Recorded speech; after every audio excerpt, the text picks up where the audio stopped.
नीलावंती। नीलावंती एक ऐसा नाम है जो अनगिनत रहस्यों को अपने आप में समेटे हुए है। कहने को तो ये एक ग्रंथ है, लेकिन इसे श्रापित ग्रंथ माना जाता है। इसे पढ़ने वाला या तो अरबपति बन जाता है या फिर जिंदा ही नहीं बचता। अव्वल तो ये ग्रंथ शुद्ध रूप में मिलना ही मुश्किल है, और अगर मिल भी जाए तो इसे पढ़ना भी आसान नहीं है। नीलावंती ऐसा ग्रंथ है जिसे पढ़ने से मनुष्य काल का ज्ञाता बन जाता है। न जाने कितने ही लोग उसे खोजते मृत्यु पद को प्राप्त हो गए। जो लोग इस क्रम में काल का ग्रास बन गए, उन सब में एक समानता थी, और वो ये कि वो उस ग्रंथ का हेतु अथवा उपयोग ही जानते थे। असल में किसी को भी उस ग्रंथ का असल ठिकाना मालूम नहीं था। सभी ने अपने अपने तरीके से उसे खोजने में अपनी जिंदगी लगा दी, पर कामयाब एक भी न हुआ। काल पर नियंत्रण रखने की चाह उतनी ही पुरानी है जितनी मनुष्य को काल की समझ है। जब से मनुष्य ने काल के रहस्य को जान लिया है, तब से ही वो उस पर नियंत्रण रखने की, उसके साथ आगे पीछे सफर करने की ख्वाहिश पाले हुए है। वास्तव में काल, जिसको समय कहा जाता है, बहुत ही पेचीदा चीज है। उसके साथ थोड़ी सी छेड़छाड़ इतिहास बदल देती है, लेकिन ये सच है कि अगर आप वो कर पाए तो आप वो कर ही नहीं पाएंगे, क्योंकि आप उस समय में पीछे गए और आपने कुछ घटनाएं बदल दी तो आगे का पूरा इतिहास ही बदल जाएगा, और इतिहास के साथ आप भी। मतलब आप इतिहास बदलने के लिए गए, ये परिस्थिति ही उत्पन्न नहीं होगी। इसका सीधा अर्थ ये है कि आपने समय बदला ही नहीं, मतलब इतिहास वैसा का वैसा ही है। इसी समय उस ग्रंथ का काम शुरू होता है।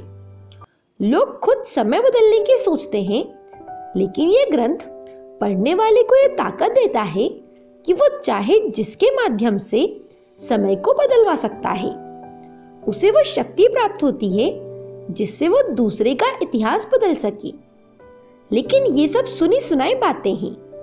आज तक किसी ने अपनी आंखों से उस ग्रंथ को नहीं देखा, सिर्फ उसका नाम और उसके कारनामे ही सुने हैं। और उस रहस्यमय ग्रंथ का नाम है नीलावंती। इस अनूठे और रहस्यों से भरे ग्रंथ की सबसे ज्यादा चर्चा होती है महाराष्ट्र में। महाराष्ट्र के किसी भी गांव में जाकर आप किसी बूढ़े से पूछेंगे तो वो अवश्य आपको नीलावंती के बारे में कुछ बताएगा, और साथ में ये चेतावनी भी देगा कि उसके पढ़ने से पढ़ने वाले का वंश नष्ट हो जाएगा। एक बात और ये बताई जाएगी कि ये ग्रंथ पढ़ने से पढ़ने वाले को पशु पक्षियों की भाषा समझ में आने लगती है।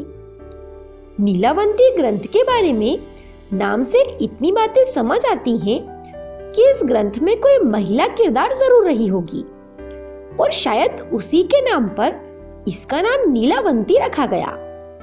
ये भी हो सकता है कि इस ग्रंथ में समय विज्ञान के कुछ ऐसे गहरे सूत्र छुपे हों जो हर किसी के हाथ लग जाएं तो सृष्टि के नियम ही डामाडोल हो जाएं।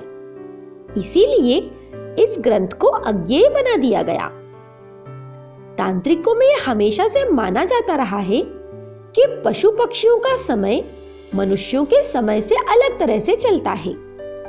मनुष्यों के लिए जो काल एक दिन का होता है, वही चींटियों के लिए कई सालों का हो सकता है, और मनुष्यों के कई साल किसी देवता के लिए मात्र एक दिन हो सकते हैं। मतलब इस ग्रंथ में समय को विस्तार देने या सूक्ष्म करने के कुछ सूत्र जरूर छिपे होंगे। समय को समय जितना ही सूक्ष्म या दीर्घ होकर परिवर्तित किया जा सकता है, लेकिन ये सब तब की बातें हैं जब वो ग्रंथ मिल जाए और उसे पढ़ने की कला से आप अवगत हो। क्योंकि वो ग्रंथ मिल भी जाए तो वो किसी मानवीय लिपि में नहीं है, वो पैशाच लिपि में लिखा हुआ है। पैशाच लिपि को जानने वाला कोई भी मनुष्य इस सृष्टि में नहीं है। कहा तो ये भी जाता रहा है कि हिमालय की गुफा कंदराओं में बैठे साधु मुनियों में से कईयों को वो रहस्यमय लिपि आती है, लेकिन वो कहाँ है ये भी कोई नहीं जानता। और हिमालय के महायोगी तो स्वयं कालातीत हो जाते हैं, वो भला इन चक्करों में क्यों पड़ेंगे। तो पूरी बात ये है कि वो ग्रंथ कैसा है, उसमें क्या लिखा है और उसे पढ़ना कैसे है, ये ठीक से कोई नहीं जानता। लेकिन उस ग्रंथ से क्या क्या किया जा सकता है, ये जानने मात्र से ही कोई भी उसे खोजने के लिए प्रवृत्त हो जाता है, क्योंकि भूतकाल और भविष्य में झांकने की शक्ति, इच्छानुसार काल गमन की क्षमता इंसान को सबसे ज्यादा शक्तिशाली बना देती है। ग्रंथ को खोजने का पहला चरण यह था कि ग्रंथ की खोज कहां से शुरू करें। जिन्होंने उस ग्रंथ के बारे में सुना है, उन्होंने भी उनसे सुना है जिन्होंने उस ग्रंथ के बारे में सिर्फ सुना है, देखा नहीं है। और ऐसे ही ये श्रृंखला पता नहीं कहां तक जा सकती है। नीलावंती के बारे में एक बात और प्रसिद्ध थी कि उसे जानने वाला एक मनुष्य आज भी जीवित है। उसे लोग बाजिन कहते हैं। वो महाबलेश्वर के जंगलों में रहता है। कहते हैं उसकी आयु 1000 वर्ष से भी ज्यादा है। अब सबसे आसान तरीका तो ये है कि पहले बाजिन को खोजा जाए जो उसे जानने वाला है, और उसके पास से जो जानकारी मिले उसके आधार पर नीलावंती की खोज की जाए। और एक बात आपको बता दूं, जो लोग नीलावंती के पीछे थे, वो चाहे जिस भी काल में हुए हो या फिर किसी भी जगह से हो, उनमें एक और समानता थी। वे सभी महाबलेश्वर के जंगलों में जाते हुए देखे गए थे। उनमें से केवल 2 लोग ही जाने के बाद फिर से देखे गए, वो भी मृत अवस्था में। बाकियों की जिनकी संख्या सैकड़ों में हो सकती है, लेकिन उनका क्या हुआ ये किसी को भी पता नहीं, क्योंकि उनका ना शरीर मिला था ना ही कोई अवशेष। इसके 2 मतलब हो सकते हैं कि या तो वे जैसा लोग कहते हैं कि इस किताब को ढूंढने में किसी भी तरह कामयाब हो गए और इसे पढ़ते ही काल के गाल में समा गए, या फिर दूसरी बात यह हो सकती है कि इस किताब के मिलने के बाद वो किसी और ही दुनिया में चले गए हों, जो वर्तमान समय में हमारी पहुंच से बाहर है। इस ग्रंथ के बारे में एक बात ये कही जाती है कि नीलावंती उसी को प्राप्त हो सकती है जो इसका इस्तेमाल नहीं करना चाहते। नीलावंती के बारे में एक जरूरी बात और जान लें।